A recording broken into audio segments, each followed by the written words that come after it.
about Nate Strawn. We're going to hear from Nate Strawn about the geometry and connectivity of spaces of finite unit norm type frames. Gateway. All right, thank you, Chris and Sean, for hosting. This is work that we Jameson, Dustin, and I did about a year ago, and we've been kind of playing with it ever since. But it mostly it solved a conjecture that was about 10 years old at the time about the connectivity of these relatively nice spaces of matrices.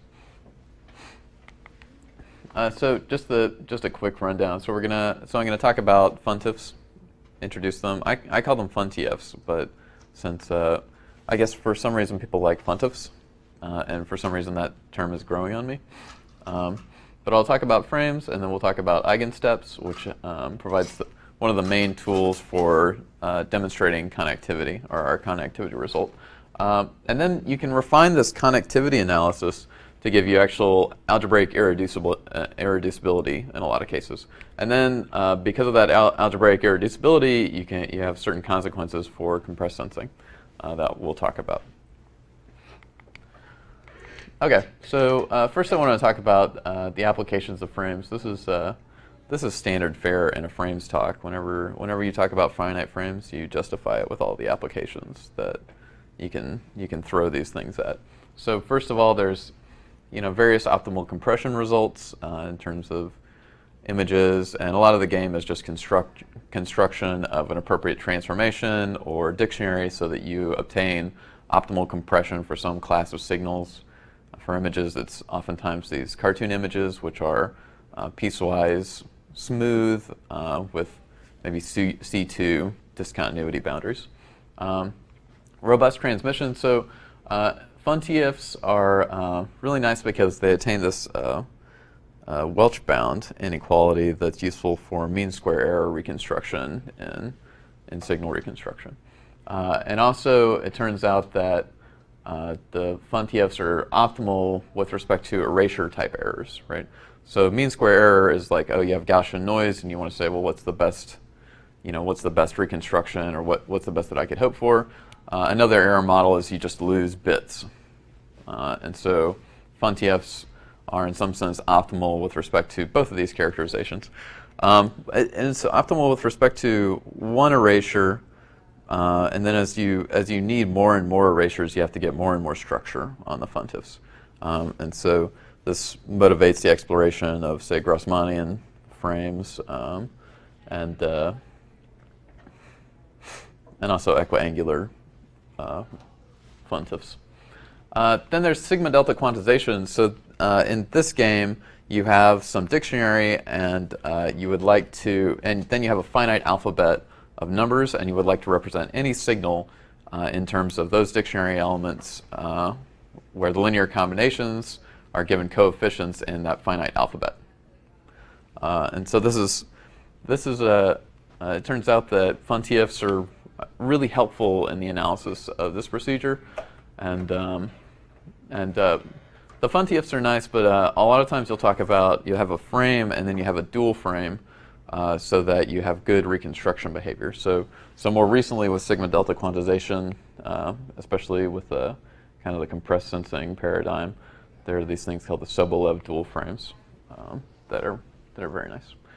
Finally, there's compressed sensing and cosparse analysis. The applications there are relatively clear. Here you view the funtf as some sort of measurement system for a compressed sensing scenario, or you have a cosparse analysis. So for example, you have, say you have a graph, and you have, you multiply by the discrete derivative operator on the graph for functions over the nodes of that graph, right?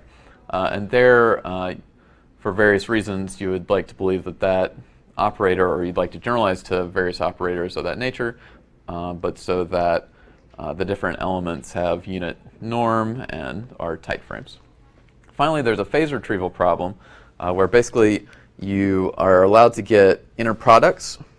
So you hit a system with measurements, you get inner products, but you have to take the modulus. So you take the absolute value. So you you lose a plus minus 1, or in the complex case, you lose the phase factor. And then the game becomes, well, you get that, now you want to reconstruct the original signal up to the ambiguities. And so there's kind of this huge industry now. And this is really useful for, say, crystallography.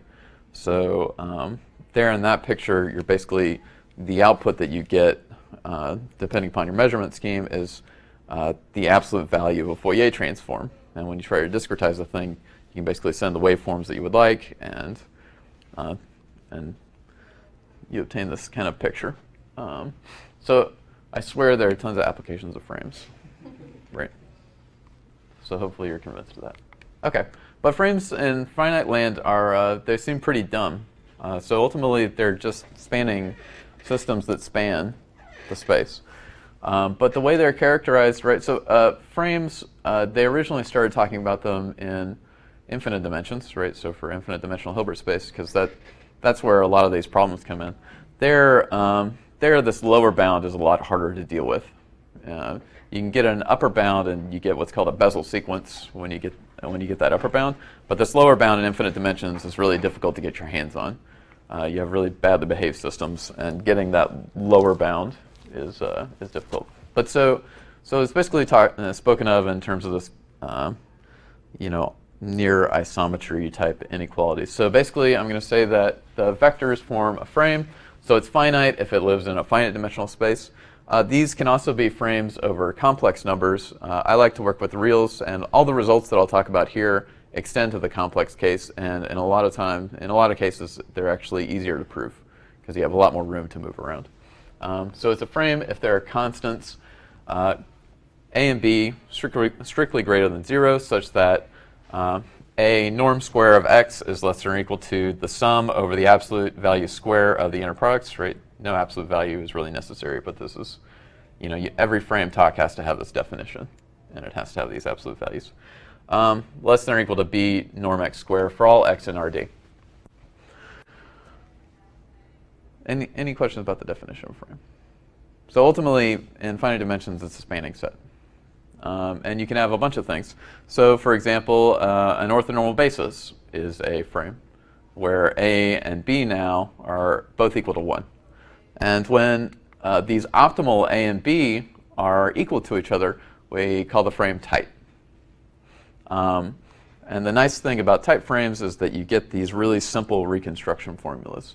So if you take these measurements, you can reconstruct x up to a constant factor by taking sum over inner product x fi times the fi vector. Yeah? So with the complex numbers, would that dot product be a Hermitian? Yeah, it'll be Hermitian. Okay. Yeah. I was hoping you were going to say no. Yeah. Then that would explain the absolute value. Oh yeah, well in real land you don't need that absolute value, right? But Right. Well, in it's complex Hermitian. land it's Hermitian, so yeah, you have to take the Still yeah. don't need it, I think. It's a sesquilinear. Oh, right. It's not the. Sorry. It's not the same thing. Yeah. Okay. So maybe that is why they're there. Yeah, because that in complex land that could be a complex number. Yeah. Okay. So the tightness condition gives you this really nice reconstruction formula. And if you're talking about, say, running a least squares problem, the formula or the normal equations for the least squares problem suddenly becomes dramatically simplified. So tight frames are really nice in that sense. And then if we have that all the columns or all the entries all the frame vectors have unit norm, then we say that the frame itself is unit norm. And so these are nice because it makes the system unbiased in some sort of directional way. So in some sense, the tightness condition says I'm well distributed over whatever set I am on, and then the unit norm condition tells me that I'm always on the sphere. It's just a collection of points on the sphere. So when you specify that both of these conditions has to hold simultaneously, it's a finite unit norm type frame, and we call it a funtif or a funtief. And we write f is in fdn. So script fdn, this will be the space of frames with vectors in Rd, and there are n of them. And the reason I write this is so that you know that is because when I basically represent f in terms of a matrix, so I put it into matrix land, I automatically know that it's a d by n matrix. You can do this abstractly, but to do any sort of concrete algebraic geometry or anything else, you basically want to live in some Euclidean space, and that's this one right here. And so this is how we basically think about frames. If you don't have this structure, then you kind of mess with the ordering a little bit more, and maybe there's a little tweakier way of dealing with things. So this is basically how, whenever I think about a frame, it's just a matrix. There are certain operators that are really important when you're considering frames. So the first is the frame operator. So I'm going to take FF star, which is just transpose, right? But if this were in complex land, this would be conjugate transpose, right? So this FF star, well, it's convenient to think of this as a sum of rank 1 operators, each of these rank 1 operators corresponding to the FIs. And this would be the coordinate expansion of those objects. So the tightness condition is equivalent to saying that FF star is equal to some multiple of the identity. So that's a really nice characterization. And the Gramian of F, well, it's just the list of, it's basically an organized list of all the inner products of the frame vectors. And these are kind of nice tools for telling you the structure of what's going on. So here you have fun-TFs, and so the first thing you can characterize the fun-TFs in terms of is these kind of Stiefel manifold conditions and the torus conditions. So you have that F is a fun-TF if and only if, like I said, FF star is equal to n over d, I d by d, and this constant comes out. You can just work out that constant. And the diagonal of the Gramian has to be equal to the vector of all ones, of course. It just means that the norm square on the diagonal is 1. So it's a really simple thing to derive that. But ultimately what that gives you is you now have this geometric interpretation of these fun-TFs in terms of the scaled Stiefel manifold and this torus. So you can intersect these two. And you really, it's really easy to understand the geometry of this guy and this guy individually, but then suddenly you intersect them and life becomes a little weirder. So any questions about this intersection? So can you say again what the torus is? So the torus is I have every column has unit norm, and so I'm taking sphere, product with another sphere, product with another sphere for every single column. So it's a product of n copies of SD1, SD minus 1. Right. So that's the torus. So these are really nice spaces, nice algebraic varieties on their own. They seemingly have really nice behavior. But suddenly when you want both of these conditions to hold, things become a little bit more complicated. And in particular, the first thing you really want to know is, well, what are the singular values on this thing? And the non-singular values.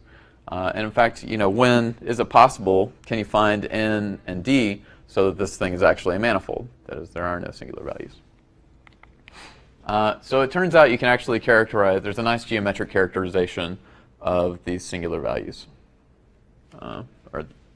singular points.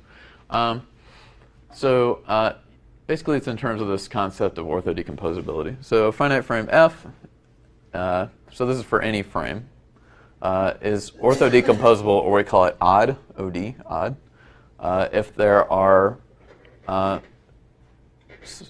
other frames. So we get two other frames, not necessarily frames, but collections of vectors, such that they're both non-trivial, right? So I have a non-trivial collection here, I have a non-trivial collection here, and I have a permutation so that F is equal to just mixing up these collections of vectors. But the other condition is that the columns of this guy and this guy have to be orthogonal. So that was a condition that I should have had in this definition. But the other condition is that F1 and F2, if you compare any two columns, they're orthogonal. And so this is why we call it orthodecomposable. You can decompose it into two sub-collections, or you can partition the frame into two collections that essentially live on two orthogonal subspaces. So it turns out that these are the bad points of these varieties. So the singular points of the FunTF variety are exactly the orthodecomposable members. And if it's not orthodecomposable, we call it NOD, as in yes, that's a good frame. Nod, right? And in particular, you can show that this intersection of the Stiefel manifold and the torus is locally transversal at these NOD frames, right? So that's kind of a nice thing to know about the geometry, or the picture of this geometry. And another thing you can derive that's interesting is that if N and D are relatively prime, you can't possibly construct an orthodecomposable frame. Basically, just the equations won't work out, right? And so that's another interesting fact. But if they are relatively prime, you can, of course, find something horrible. Okay, so just to give some examples of these things that are a little concrete, right? So this is actually this capital Phi is a union of two orthonormal bases, but it's all mixed up, right? So here's a standard orthonormal basis, and here's another orthonormal, the next closest to standard in my mind. This is a really easy. The other guys are really easy non-standard orthonormal basis, right? Okay, so you take the frame operator, phi star, you can work it out, is in fact 6/3, which is 2, times the identity matrix. So you know that thing is a tight frame. You take the gram mean of this thing. Well, you got ones all along the diagonal.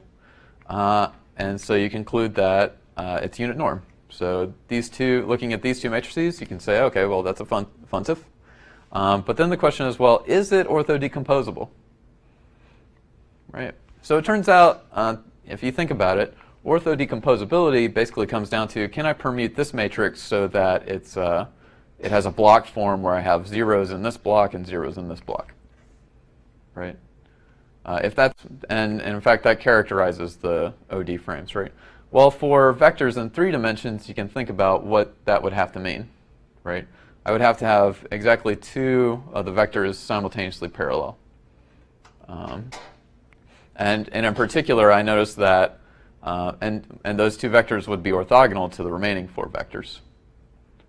And so I noticed that none of my vectors are orthogonal to 4 vectors simultaneously, and so I know that this guy is a NOD frame. It's a well-behaved one. Okay, what about this one? This is an even dumber union of 2 orthonormal bases. It's a frame. And you compute, it's definitely a type frame, it's definitely unit norm, it's a FunTF, but is this orthodecomposable?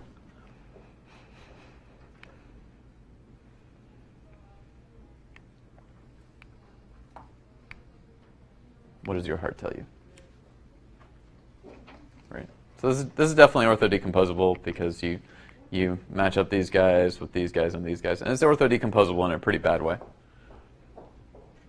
And if you repermute this, you can get a block with 1, 1, 1, 1, 1, 1, 1, 1, 1, 1, 1, 1, and zeros. So you can get this bad structure all over the place. I think you should call this matrix like, instead of calling it, is it zeta? Xi. It's Xi. Xi. You should call it Xi divided by Xi over Xi divided by Xi. All of that over all of that again. Yeah. The I Ching matrix. Yeah. Oh, that would be beautiful. Yeah. That's like a poetry in math symbols, right? Okay. Okay. So this kind of encapsulates the fact about. So a lot of my examples will be in 3 dimensions because as soon as you get out of 3 dimensions, it's impossible to talk about anything, or to visualize anything rather. So first you suppose 3 divides n. If f is in 3n, is this guy is OD if and only if f contains n over 3 parallel vectors.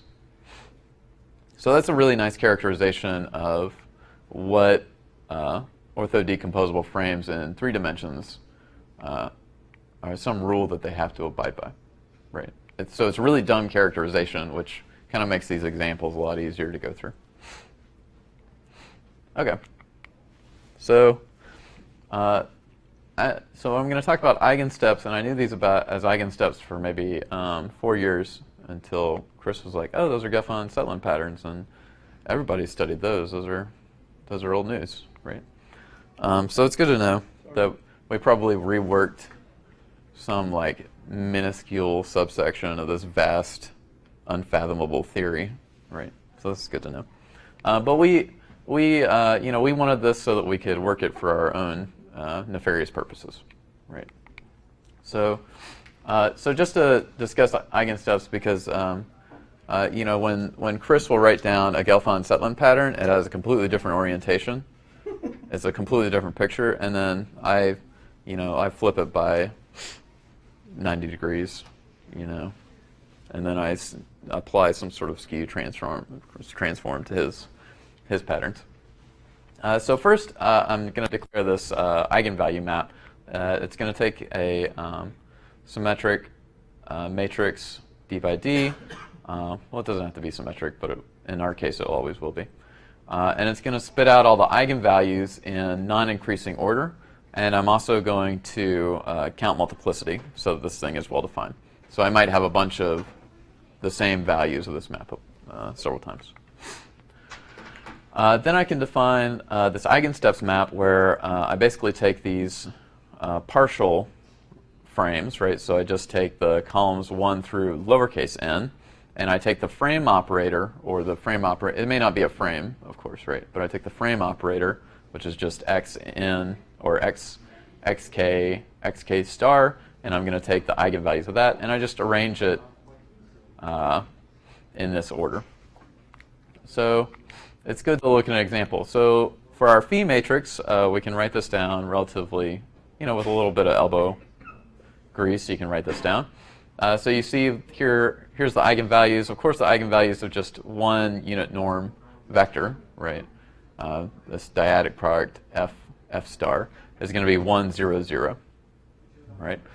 When I add in that additional vector, it can only at most be rank 2, and so I'll always have this 0 eigenvalue. But now I have some interesting movement in the eigenvalues. Finally, when I add in that third vector, I have a rank 3 thing, and here are the eigenvalues. But as I get to the end of the game, in order to be a FunTF, this final column has to be all constant values of a particular value. So in this case, it's 2, which is the frame bound. Okay, so the things that you notice about this thing is that they satisfy these interlacing conditions. So as you move from column to column, they abide like this. So you zigzag, burp, burp, burp, burp, right? They zigzag, burp, burp, burp, burp, burp, right? They're all in, this is in the proper decreasing order.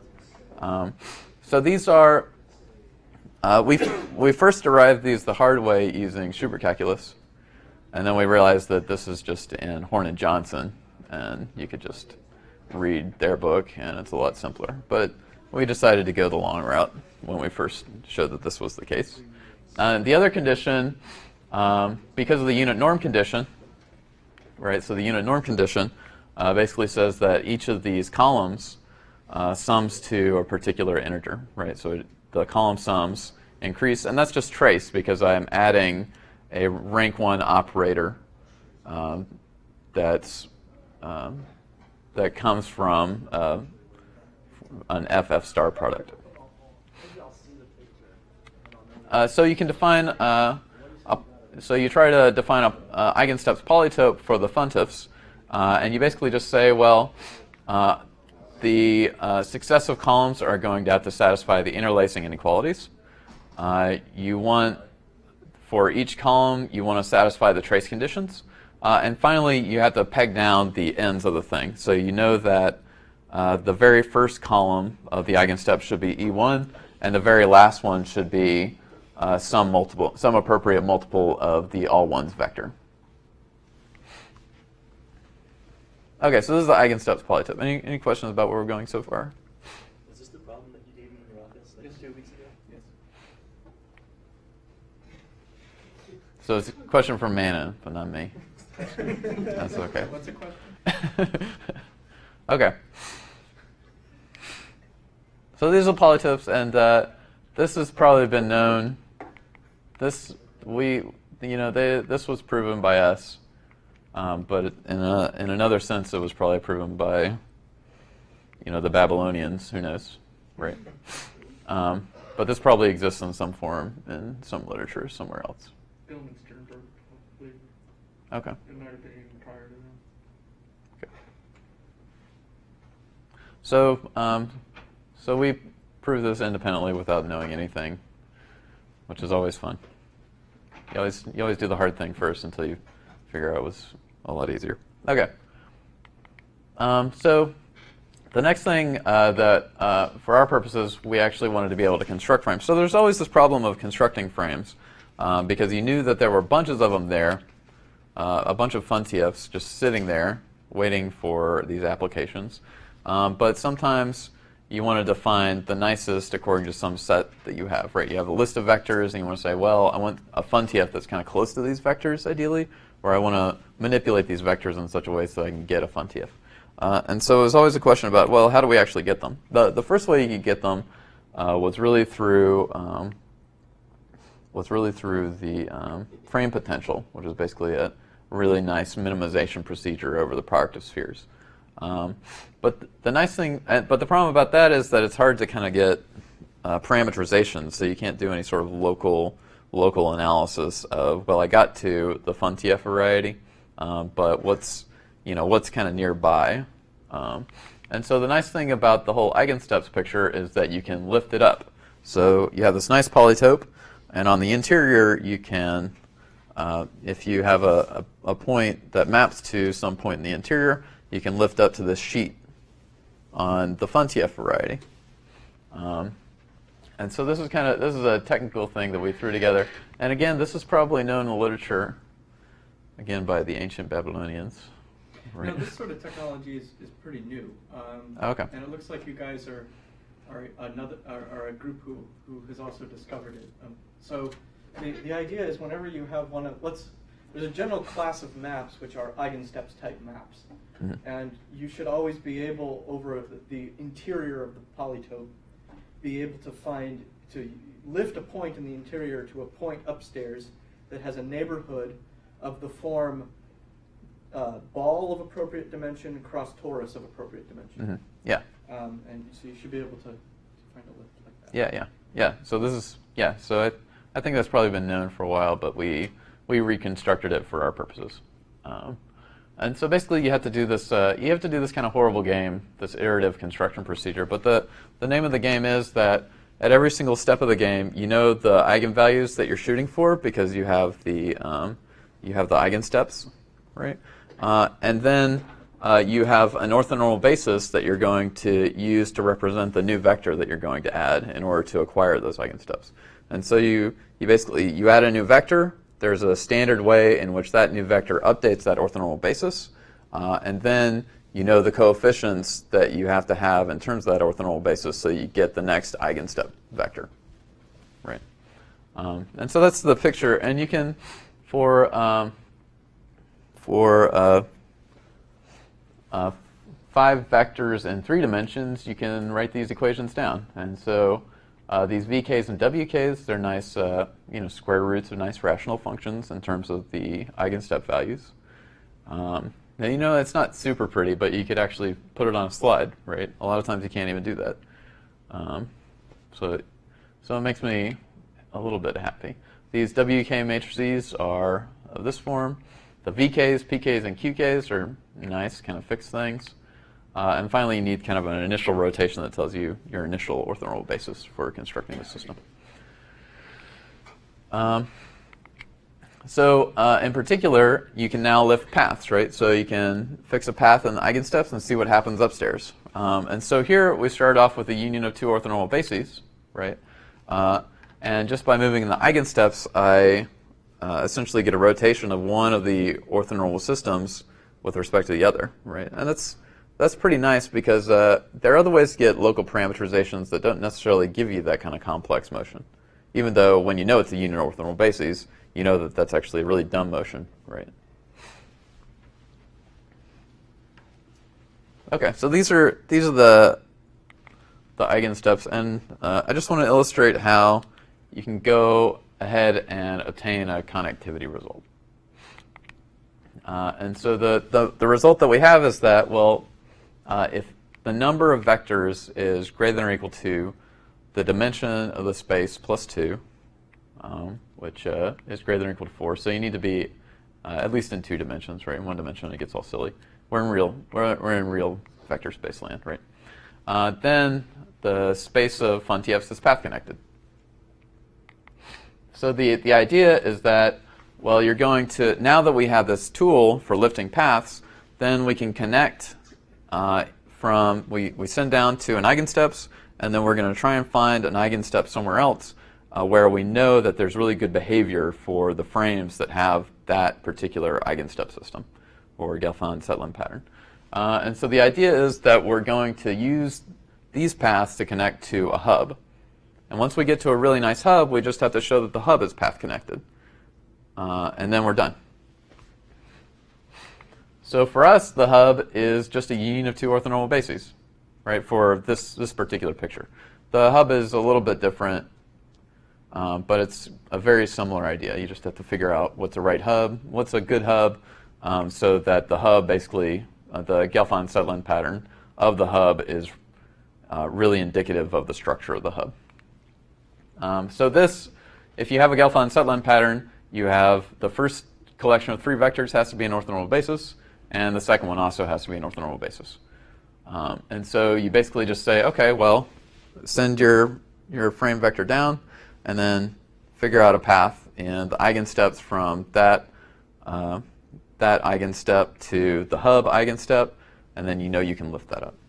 It's slightly more complicated than that because of boundary issues, but you can always get off the boundary, it turns out.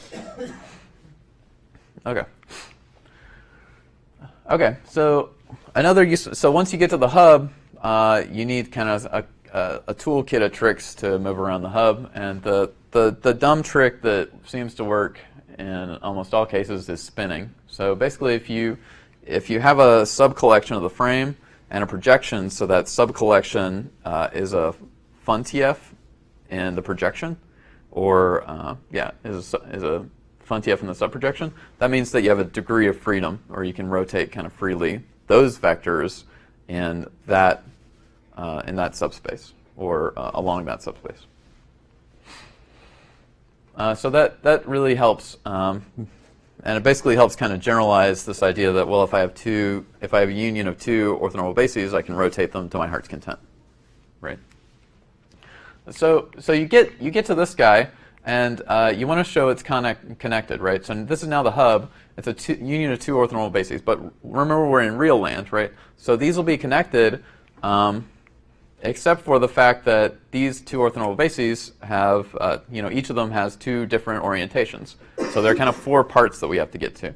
It turns out that you can go ahead and get to the different orientations by simply swapping vectors. And so ultimately, connectivity of the hub is basically shown as soon as you can show that you can construct a continuous path that transposes 2 of the vectors and returns all the other vectors to the same place where they were.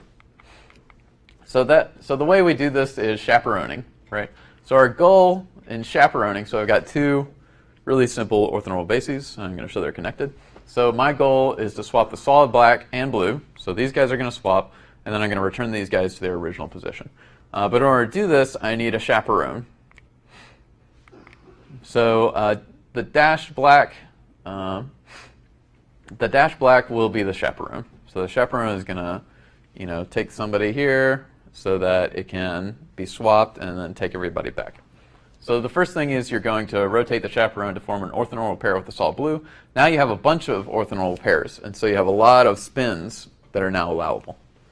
In particular, you're going to spin the dash black and the blue now, so that the blue aligns with the solid blue aligns with solid black. Then you can say, okay, now swap. They're going to swap place. Right? This is the old problem where you get the wolf and the beans and the rabbit or whatever. I forget right? It's like, oh, I got to get to this part of the island, but the wolf's going to eat the rabbit, and right. It's basically this, but in a geometric fashion. Yeah, the beans will eat the wolf. And it's a classic problem. It's a real head scratcher. Yeah. So ultimately you do the swap and then you rotate back, and lo and behold, everybody has gone back to their home, and I have swapped blue and black. That's the goal. So that's relatively easy. That's the easy part. But you can also get, by refining this analysis, you can get algebraic irreducibility. So what you can show is that with the exception of F24, and F24, it turns out all the guys in F24, that is 4 vectors that form a tight frame, or fun TF in 2 dimensions, are unions of 2 orthonormal bases. So that's kind of a nice fact. So this guy apparently is not irreducible algebraically. But it turns out all the other ones are. So if you have connectivity and you're not 2-4, then you have algebraic irreducibility. And so the basic way to this is the following lemma. So if you have a real algebraic variety such that non-singular points is path connected, and the set of non-singular points is Euclidean dense in the variety, then you're going to have that V is an irreducible algebraic variety. So that means that basically you take out this backbone of singular points, and you have to show density and connectivity. Density is not too bad, because the fact that you're a singular point, if and only if you're orthodecomposable, means that, well, I have this really fragile system of mutually orthogonal things. So if I just rotate a little bit, I'm going to get immediately something that is non-orthodecomposable. And so that means that you can get the density relatively easily, which is what we talk about here. And for 6 vectors in R3, it's really easy, right? Because there you have to, the only way you could have an orthodecomposable frame is if 2 vectors are parallel. Well, you just make it to where they're not parallel, and you can get that density result almost immediately. So then it's a matter of connectivity. So we're basically going to regurgitate that same argument, but now we have to be a little bit more careful. We can take all the paths we want, but they can never pass through the orthodecomposable frames.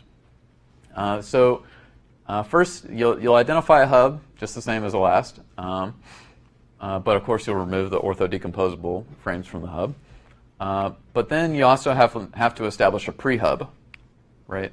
So the pre-hub you go to, and you know that nothing on the pre-hub is orthodecomposable. So no matter where you landed, right? So there's this entire space of stuff above that eigensteps pattern, right? So if there was an orthodecomposable frame in that entire stuff above that, right, then you could land on something bad. So the first thing you do is you go to an eigenstep pattern where you could not possibly have an orthodecomposable frame, and then you're going to use that to bootstrap yourself onto the hub without passing through orthodecomposable guys. So we have a pre-hub, then we have a hub, and we just have to show that we can get to the pre-hub. So the pre-hub in this case is of the following form. So if you'll notice, the first collection actually forms you can check that it forms a fun TF for a 2-dimensional subspace of Euclidean space. So, and it turns out that 3 vectors, they basically look like either a trident or a Mercedes-Benz pattern. That's the only way that you can get one of those guys. And the rest of the guys, they basically have a kind of a similar appearance, but now they jut out. So if you projected them down, they're not a fun TF, but they're a tight frame that has equal norms, and they're like this. So you have basically 2 pairs like this.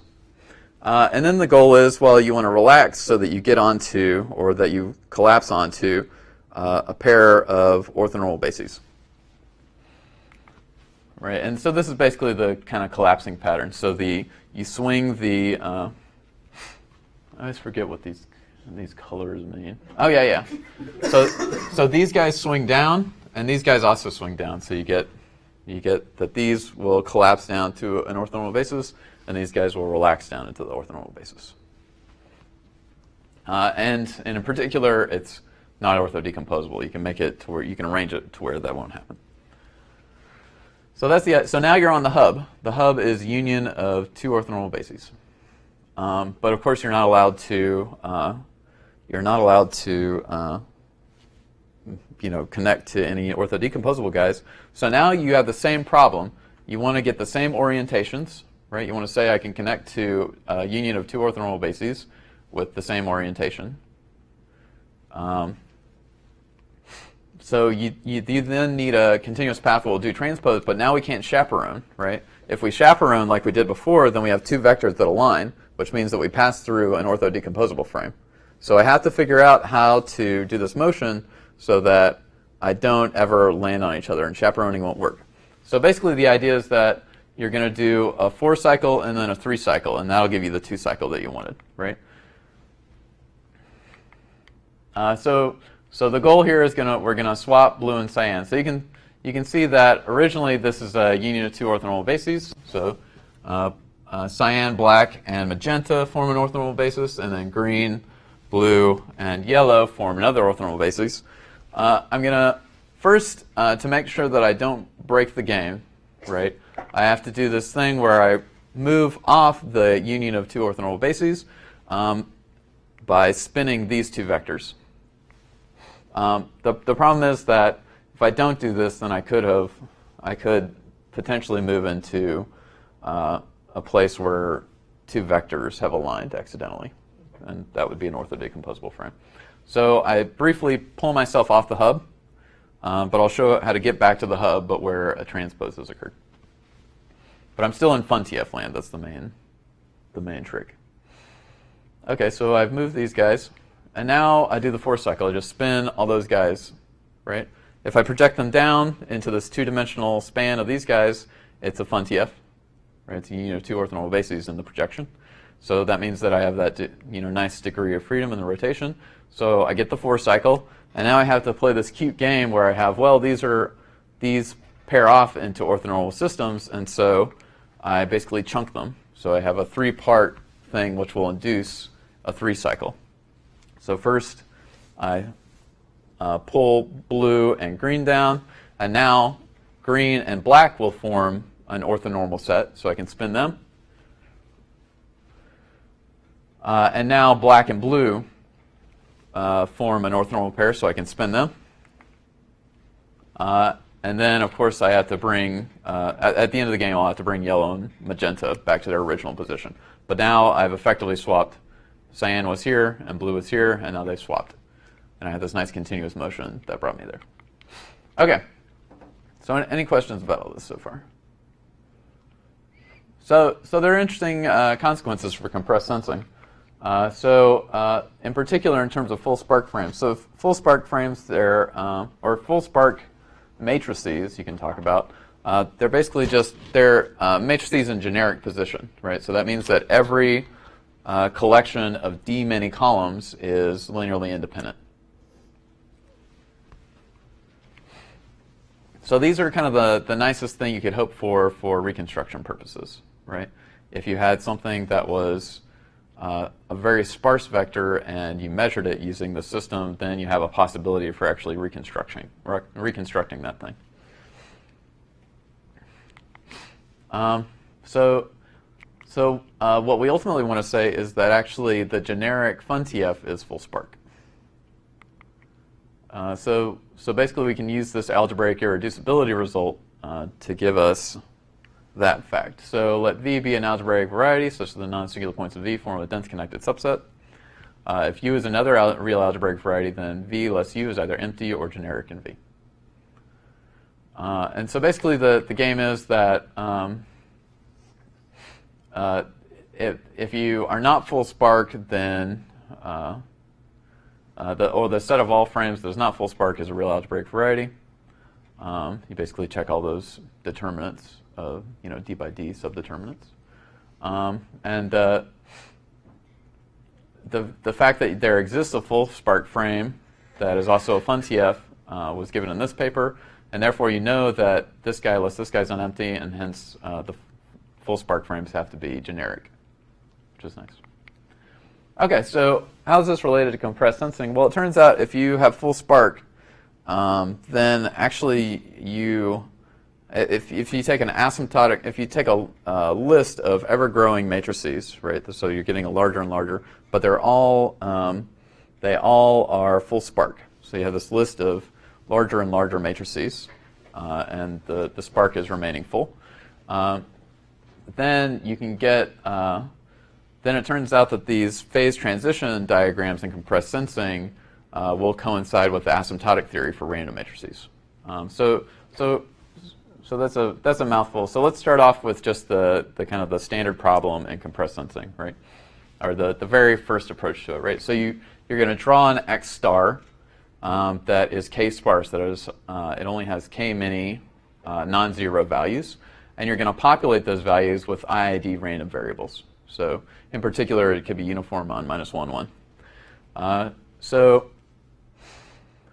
So in this case, we're going to suppose that A is a fixed matrix, and you're going to set y equal to A x star. So given this distribution on x star, you can ask, well, what's the probability that minimization of the 1 norm subject to the constraint y is equal to ax recovers x star exactly? Right? And in numerical cases, you say, okay, well, what's the threshold? Right? I want to recover x star within some threshold that's reasonable. So if you look at these probabilities, well, you can change k, little k here. You can change this little n, the number of samples you have, and you kind of assume that relative to this capital N growing, the ratios between these different objects are the same. So basically what you do is you set sigma equal to n over capital N and rho equal to k over n, and assume that those are fixed asymptotically as capital N is increasing to infinity. Right?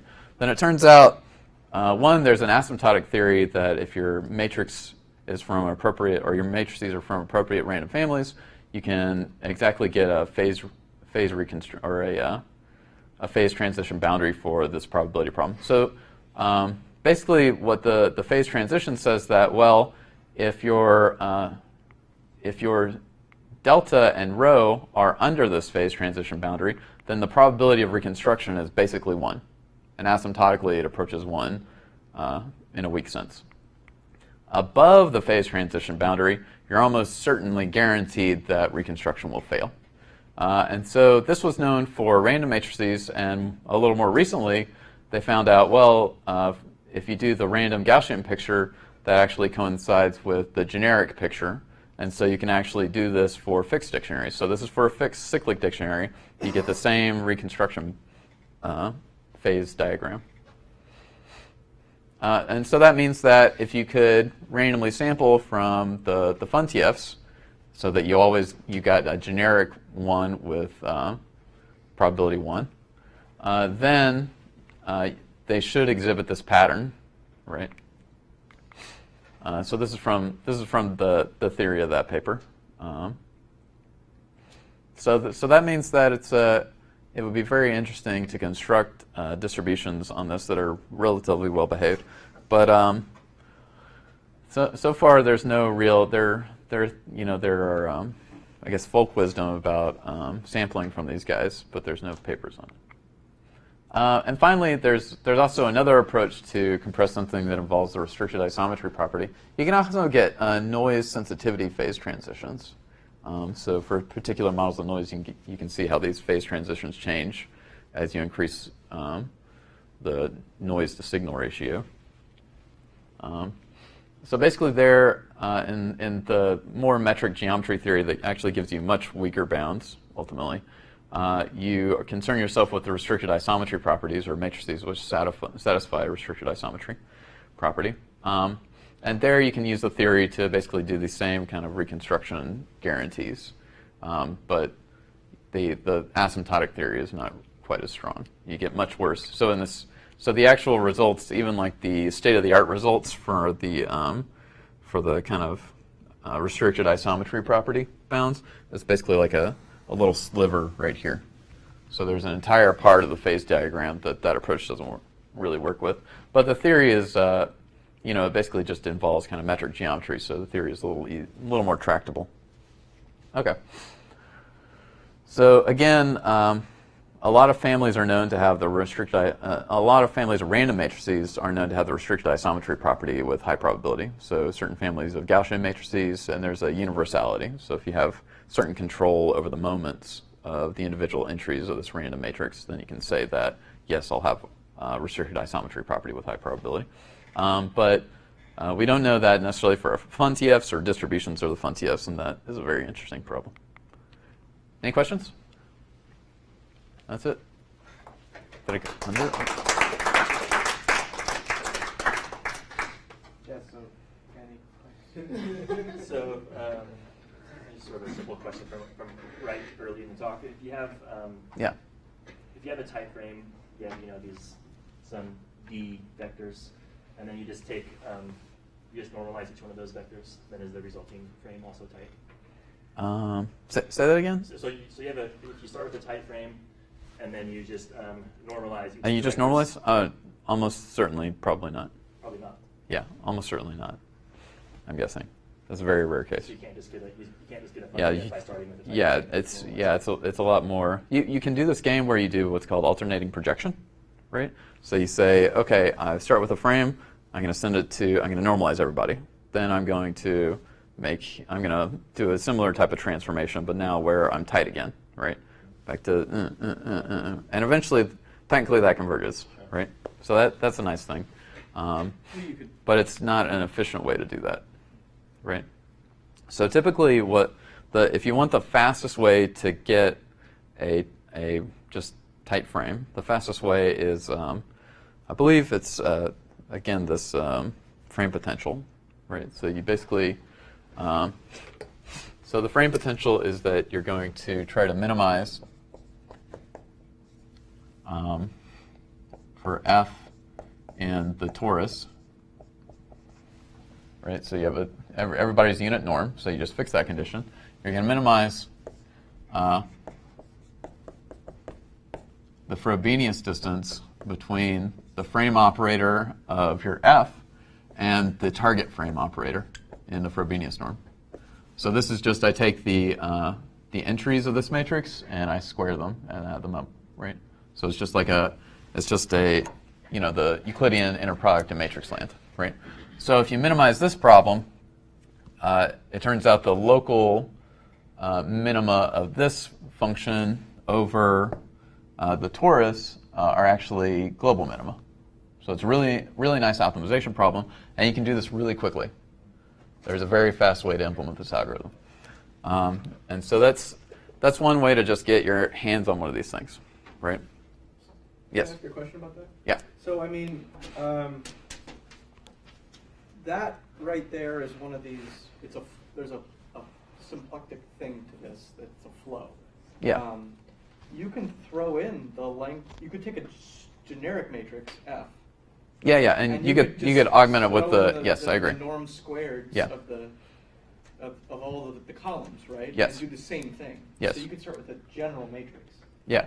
And there's a really fast flow right down into the functors. Yeah, that is true. If you do length of columns minus 1. Right? Yeah. The other picture is that you live on the Stiefel manifold and you're trying to minimize norms. Yeah. Right. That's another picture. So these are there's sort of the Hamiltonian conditions that give you the norms, and the Hamiltonian conditions that give you this this is the tightness. Yeah, so this is trying to enforce the tightness condition, right? This will be 0 exactly when you are tight frame, right? So tightness condition and norm condition commute. So you can kind of do either one. Yeah. At either time. You could start with one and do the other, and then start this one, do the other, and both are going to be nice. So this is the, I mean, if you actually wanted to do this, then that's how you would start off. If you start with a frame, right, and you know it's, say, if it's tight, right? If you know it's tight, then you can run one of these optimization games. And I think there's literature by Bernard Bodman on this opposite minimization problem. But minimizing over the Stiefel manifold is a little bit more involved because a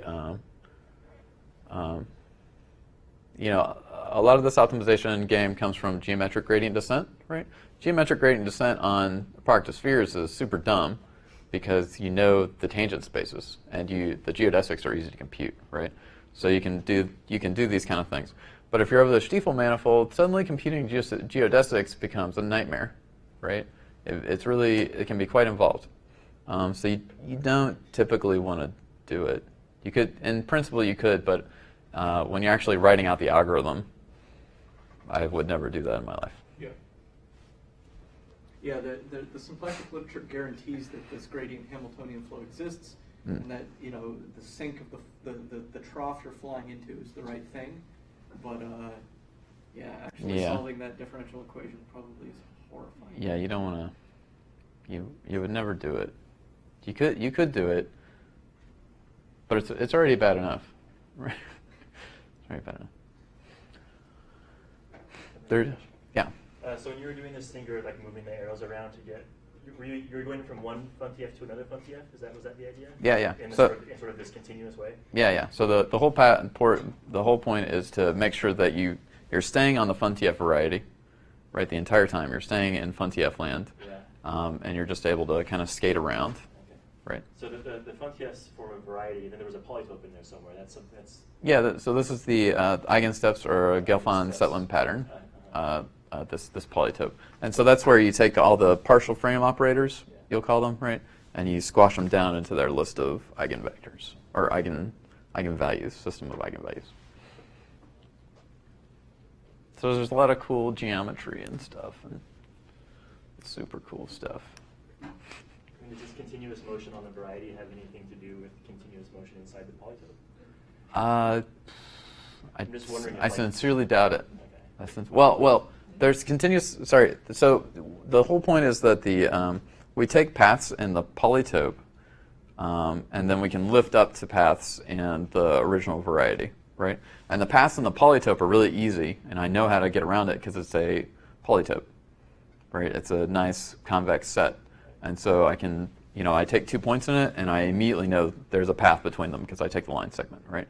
And just having the power of being able to lift that up, and say that now I have this really complicated space that I can move along in, right?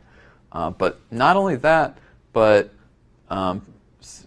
certain eigensteps really tell you exactly what the structure of the resulting frame has to look like, right? Is it just continuity that you care about, or does it have to be like smooth or something?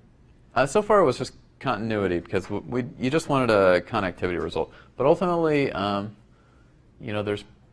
there's a, even you get a continuous thing, you can always approximate it by something of arbitrary smoothness in the manifold, right? I was just wondering if these like vertices of the polytope cause issues where you don't have these smooth paths going through vertices or something. Yeah. So at the boundary, you have to be a little bit careful. So what you really actually have to do is that you first show that everybody can be connected to some point in the interior, right? Because you could start. You want to connect up. Ideally, you want to connect up to everybody else, right? You want to pick 2 points in the variety, connect them up, right? But the game that you're going to play is that, well, if they can all be connected to the same guy, that means that one way to get a path is connect it to this guy and then connect this guy to this guy, and that's the game that's being played. And so in order for everything to kind of work out, it's easiest to show that if you're on the interior of the polytope, or your eigensteps are on the interior, then you can connect up to the hub easy, right? But if you start off on the boundary, life's a little bit more complicated because you need to extricate yourself from the boundary. But that can be, it's a technical issue, but it can be done.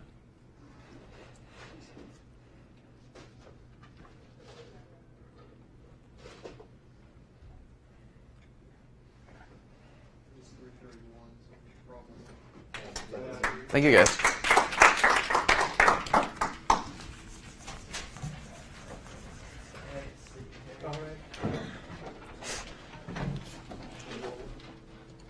Oh.